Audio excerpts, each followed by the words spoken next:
Hey guys, this is my ganap, September 22, 2024.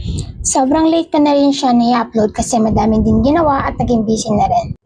Sunod-sunod kasi yung mga kaganapan kaya nakalimutan ko nang mag-edit. So ayun na nga, for today's mini vlog, samahan niyo ako mag-ayos ng aking mga makeup dahil may aayusan tayo ngayon. Yung aayusan ko pala ngayon ay kasali siya sa Miss sa kanilang barangay. Para sa kaalaman po ng lahat, hindi po ako professional makeup artist. Ayan, don't expect po. Kasi na-apply ko lang naman yung mga alam ko, yung mga nalalaman ko about sa pag-makeup. Don't bash me guys. Fun lang tayo dito. Natapos ko nang ayusin yung mga kailangan kong dalhin at start ng kanilang program ay alas 3 pa. Sabi ko ay mga 1 or bago mag-alauna ay pupunta na ako sa kanila. Kaya bago ako umalis ay nag-breakfast muna ako ng aking pangmalakasang black coffee and mini cookies na mabibili lang sa halagang 12 pesos. Ano pang hinihintay nyo? Bili na!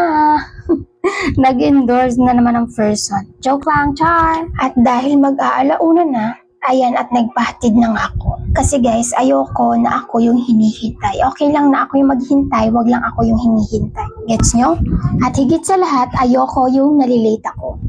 At sa wakas guys, nakarating na ako. Inayos ko na nga pala sa lamesa ang aking mga makeup. Hindi po kumpleto ang makeup ko ha, yung mga afford ko lang.